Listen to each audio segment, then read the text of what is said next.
welcome. Today, I'm here with another story for you. Siavash, son of King Kavuz and Queen Sudabe, is born under divine signs. His arrival is marked by celestial omens, and it's foretold that he will grow to be a great hero and a noble prince. The kingdom celebrates his birth, for it is said that he will bring honor and strength to the Persian people. As Siavash grows into a young man, he becomes admired for his beauty, bravery, and wisdom.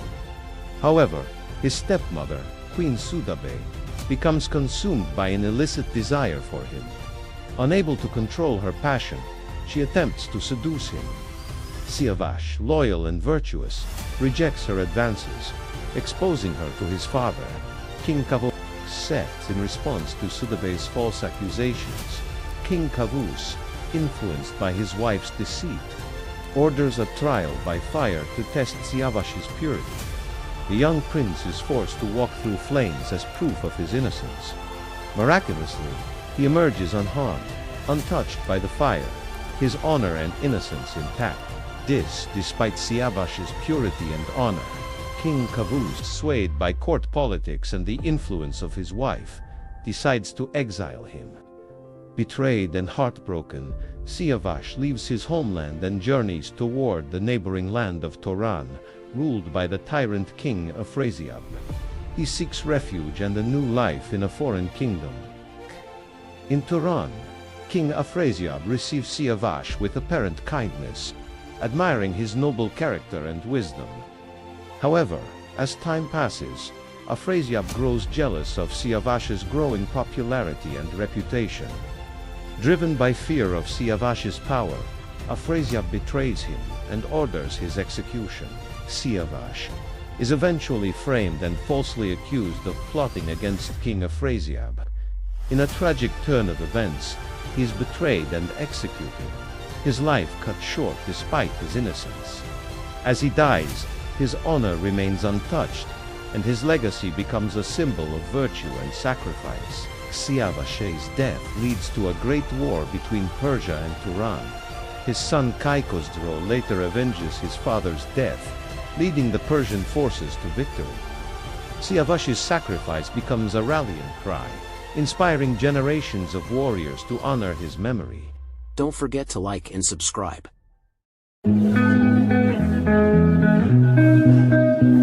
அனைவருக்கும் வணக்கம். இன்று நம்ம ராமர் சீதையை தீயில் குதிக்க சொன்னாரா என்ற தலைப்பை பற்றி பார்க்கலாம். வால்மீகி ராமாயணத்துல எந்த ஒரு இடத்துலையும் ராமர் சீதையை தீயில் குதிக்க சொன்னதா வால்மீகி குறிப்பிட கிடையாது. மாறாக சீதையே முன்வந்து அக்னியில் புகுந்தாங்க. ஆதலால் தான் இதற்கு அக்னி பிரவேசம் என்ற பெயர் வழங்கலாயிற்று. அக்னி பிரவேசம் அப்படின்னா அக்னி என்றால் நெருப்புன்னு பொருள்படும். பிரவேசம் என்றால் உட்புகுதல் அப்படின்னு பொருள்படும்.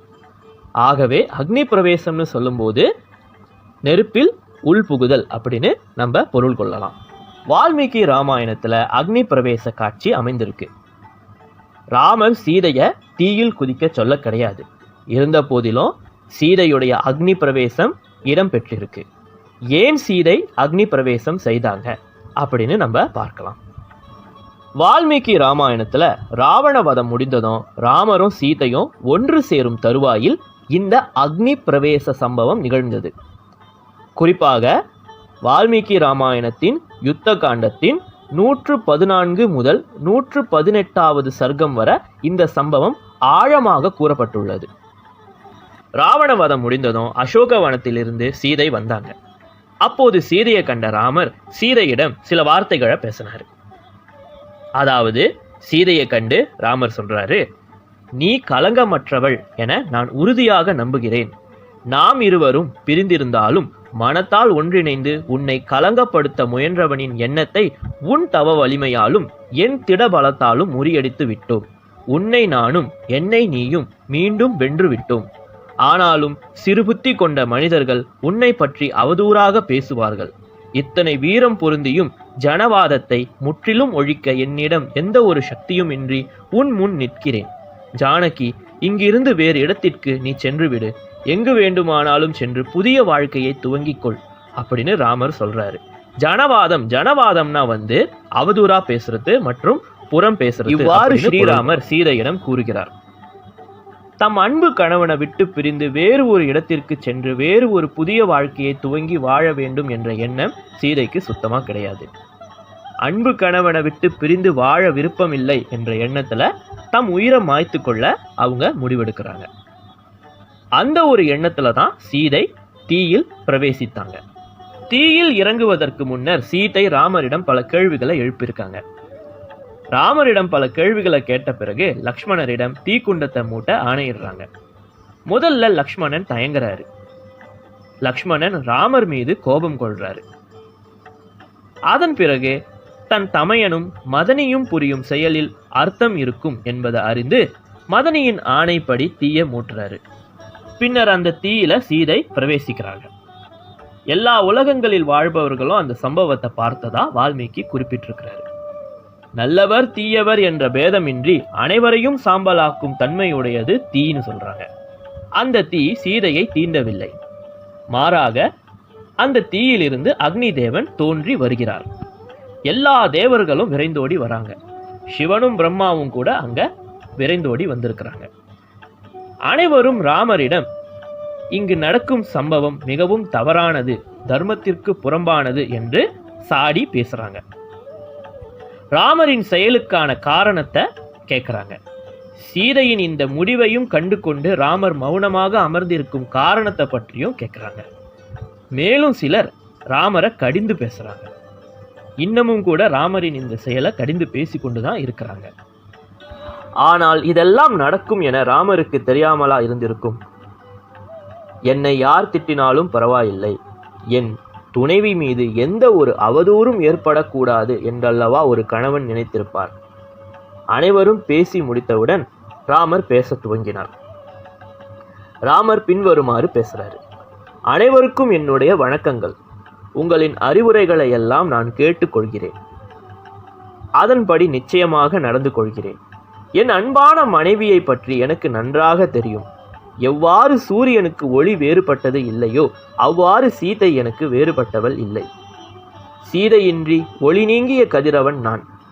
நான் எப்படி ஏகபத்னி விரதனோ அதே போல சீதையும் என்னை தவிர வேறொருவனை மனதாலும் நினையாதவள். ராவணனின் பிடியில் சிக்கியிருந்தும் அவனின் இச்சைக்கு என் புனிதமான மனைவி இசைந்து போகவில்லை. இந்த உண்மையை 3 உலகங்களுக்கும் பறைசாற்றவே இவ்வாறு நிகழ்ந்தது என ராமர் கூறுகிறார். சீதை தம் தவ வலிமையால் தம்மை தாமே பாதுகாத்து கொண்டார். யாராலும் சீதையின் புனிதத்தை களங்கப்படுத்த முடியவில்லை என்பதை நிரூபிக்கவே இந்த காட்சியை வால்மீகி தம்முடைய ராமாயணத்தில் சேர்த்திருக்கலாம். ஒரு பெண்ணுக்கு காவல் அவளுடைய விருத்தம், அதாவது ஒழுக்கம், தன்மை என பொருள் கொள்ளலாம். ஆதலால் தான் அசோக வனத்தில் பல அரக்கர்கள் மத்தியில் சிக்கியிருந்தும் சீதை தம்மை தாமே தற்காத்து கொண்டார். நல்லவர் தீயவர் என்ற பேதமின்றி அனைவரையும் சுட்டெரித்து சாம்பலாக்கும் தன்மையை கொண்ட நெருப்பு கூட சீதையை தீண்ட முடியவில்லை. அப்படி இருக்க தீய எண்ணங்களால் ஆட்கொள்ளப்பட்ட ராவணன் சீதையை என்ன செய்திருக்க முடியும் என்ற உண்மையை சாமானிய மனிதர்களும் புரிந்து கொள்ள வேண்டும் என்பதற்காக தான் வால்மீகி இந்த சம்பவத்தை தம்முடைய ராமாயணத்துல சேர்த்திருக்கிறாரு. இந்த அக்னி பிரவேச காட்சி முடிந்ததும் ராமரும் சீதையும் ஒன்றாக இணைந்து அவர்களுடைய நலன் விரும்பிகளோடு அயோத்திக்கு திரும்பி போகிறாங்க. அயோத்தியில ராமருடைய பட்டாபிஷேகம் நிகழ்கின்றது. ராமரும் சீதையும் பல ஆண்டுகள் மகிழ்ச்சியாக அயோத்தி நகரில் வாழ்ந்து வராங்க. அத்தோடு வால்மீகி ராமாயணம் முடிவு பெறுகின்றது. அதன் பிறகு கூறப்படுற ராமர் சீதையை காட்டுக்கு அனுப்பிய கதையெல்லாம் வால்மீகி ராமாயணத்துல கிடையாது. இவையெல்லாம் பின்னர் எழுதப்பட்ட வெவ்வேறு பதிப்புகளில் சுவாரஸ்யத்திற்காகவும் பொழுதுபோக்குக்காகவும் சேர்க்கப்பட்டிருக்கலாம். இதை மையமாக கொண்டுதான் ஸ்ரீராம ராஜ்யம் என்ற ஒரு தெலுங்கு திரைப்படமும் வெளியிடப்பட்டது. இந்த அக்னி பிரவேசத்தின் போதுதான் ராமர் பின்வருமாறு கூறுகிறார். ஒரு பெண்ணுக்கு கவசம் அவளின் சுய ஒழுக்கம்தான். வீடுகளில் பூட்டி வைப்பதோ, சுவர்களுக்குள் அடைத்து வைப்பதோ, முக்காடுகளால் மூடி வைப்பதோ அல்லது மறைப்புகளுக்குள் ஒழித்து வைப்பதோ அவளுக்கு உண்மையான பாதுகாப்பை அளிக்கும் என கருதப்பட மாட்டாது என்று ஸ்ரீராமர் கூறுகிறார். இந்த கருத்து ராமாயணத்தின் யுத்த காண்டத்தின் 114வது சர்க்கத்துல 27வது ஸ்லோகமா அமைந்திருக்கு. புறம் பேசுதல், அவதூறு செய்தல், ஆதாரமின்றி ஒரு விஷயத்தை நம்புதல் மற்றும் ஆதாரமற்ற தகவல்களை பரிமாறுதல் போன்ற தீய கர்மங்களை தான் ஜனவாதம் என்று குறிப்பிடுறாங்க. இதையே திருவள்ளுவரும் புறங்கூறாமை என்ற அதிகாரத்துல விளக்கியிருக்காரு. எந்த ஒரு வேளையிலும் ஆதாரமற்ற எந்த ஒரு தகவல்களையும் பரப்பக்கூடாது. ஒரு பெண்ணுக்கு கற்பு எனப்படுவது அவளுடைய சுய ஒழுக்கம்தான். எவனோ ஒருவன் அவளை சம்மதமின்றி கட்டாயப்படுத்தி தீண்டுவதால் அவளுடைய கற்பு கலங்கப்படுவதில்லை. கணவனும் மனைவியும் ஒருவரை ஒருவர் புரிந்து கொண்டு செயல்பட வேண்டும். இது போன்ற தர்மங்கள் தான் இந்த காட்சியின் மூலமாக விளக்கப்படுகின்றது. எனவே இறுதியாக நாம் என்ன தெரிந்து கொள்ளலாம் என்றால், ராமாயணத்தில், குறிப்பாக வால்மீகி ராமாயணத்தில் எந்த ஒரு இடத்திலையும் ராமர் சீதையை தீயில் குதிக்க சொல்ல கிடையாது. சீதையே தான் தீயில் பிரவேசித்தாங்க. சீதையுடைய அக்னி பிரவேசத்திற்கும் அந்த சமயத்தில் ராமருடைய மௌனத்திற்கும் காரணங்கள் இருந்தன என்பதை இந்த காணொளியில் நம்ம விளக்கமாக பார்த்துட்டோம். மேலும் இந்த சம்பவத்தில் காணப்பட்ட தத்துவங்களையும் நம்ம தெளிவாக பார்த்துவிட்டோம். எனவே ராமாயணத்தை பற்றிய தெளிவான ஞானம் மற்றும் புரிந்துணர்தல் நமக்கு இருக்க வேண்டும். அது இல்லாத பட்சத்தில் தேவையற்ற வதந்திகள், பொய்யான கருத்துகள் போன்றவற்றை நாம் பரப்புவதை தவிர்த்து கொள்ள வேண்டும். நன்றி. கணவன் வாய்க்க வேண்டும் என்றுதான் விரும்புகிறார்கள். சீதையின் இடத்திலிருந்து பார்க்கின்ற போது நாட்டு மக்களுக்காக தாய்மை நிலை அடைந்திருந்த தன்னை ராமன் ஒதுக்கியது அவ்வளவு நன்மை நிறைந்த செயலாக தெரியாது. எது எப்படி இருப்பினும் இது குறித்த ஒரு தெளிவை அளிப்பதாய் இந்த பதிவு அமையும் என்று நம்புகிறேன். ராமாயணத்தை இரு வடிவில் நாம் படிக்க முடியும். ஒன்று வால்மீகி எழுதிய ராமாயணம், மற்றொன்று கம்பர் எழுதிய கம்பராமாயணம். உத்தரகாண்டத்தில் வரும் செய்தி, கற்பிழந்த மனைவி ஒருத்தியை வைத்திருக்கும் வேந்தன் குடிமக்களுக்கு நல்ல வழிகாட்டி ஆக மாட்டான் என்று மக்களின் குற்றச்சாட்டை அறிந்த ராமன் சீதை குற்றமற்றவள் என்பதை நன்கு அறிந்திருந்தான். பொதுமக்கள் எல்லாரும் அவளுடைய பாங்கை அறிந்து கொள்ளுதல் பொருட்டு லங்காபுரியில் அவளை தீக்குளிக்க செய்தான். ஆனால் அச்செயலை அயோத்தியில் எடுத்து இயம்புதலின் பயன் ஒன்றுமில்லை. சீதை தீக்குளித்த போது அக்னி பகவானே வந்து சீதை தூய்மையானவள், கற்புடையவள், குற்றமற்றவள் என்று சாட்சியம் கூறியதை இயம்பினாலும் அதன் மூலம் நல்ல பலன் ஏதும் வராது. அது நிலைமையை மேலும் குழப்பத்திற்கு உரியதாக்கும். இன்னும் ஒருமுறை கூட அவளை தீக்குளிக்க சொல்வது சீதைக்கு மிகுந்த வேதனை தரும் என்பதாலும், மேலும் அவள் அயோத்தியில் இருந்தால் அவளுக்கு நல்ல வாழ்க்கை கிடைத்தாலும் அவள் மன நிம்மதியோடு வாழ்வது அரிதானது. நாட்டு மக்களின் சொற்களை அறிந்தால் அவள் துன்பப்படுவாள். மேலும் அவளுக்கு அயோத்தியில் மதிப்பும் மரியாதையும் மக்களிடமிருந்து கிடைக்காது என்பதை உணர்ந்தவனாய் அவளுக்கு மதிப்பும் மரியாதையும் நிம்மதியும் கிடைக்கும் இடம் அறிந்து அவளை இலக்குவனிடம் காட்டிலுள்ள அந்த பகுதியில் கொண்டுவிட சொல்கிறான். தன்னால் அவளை தனியே விட்டு திரும்பி வர இயலாது என்பதால் இலக்குவனிடம் கொண்டு அவளை காட்டில் விடும்படி சொல்கிறான். பெண்களுக்கு பணமும் புகழும் பதவியும் ஆடையும் அணிகலனும் அரசாட்சியும் மகிழ்ச்சியை தந்துவிடாது. அவளுக்கு கிடைக்கும் மதிப்பும் மரியாதையுமே மகிழ்ச்சியை தரும். எனவே நாட்டு மக்களின் அவதூறுகளை அவள் அறியா வண்ணம் மதிப்பும் மரியாதையும் நிறைந்த இடத்தில் அவளை பாதுகாத்தார் என்றே கருத வேண்டும். நாட்டு மக்களுக்கு நல்ல அரசனாக மட்டுமல்லாமல் தன் மனைவிக்கும் நல்ல கணவனாக ராமன் இருந்தார். இதையே சீதையும் பின்னாளில் அறிந்திருக்கக்கூடும். இந்நாளில் கூட பெண்கள் விரும்புவது சுயமரியாதையைத்தானே. அதை உணர்ந்தவன்தானே நல்ல கணவனாக இருக்க முடியும்.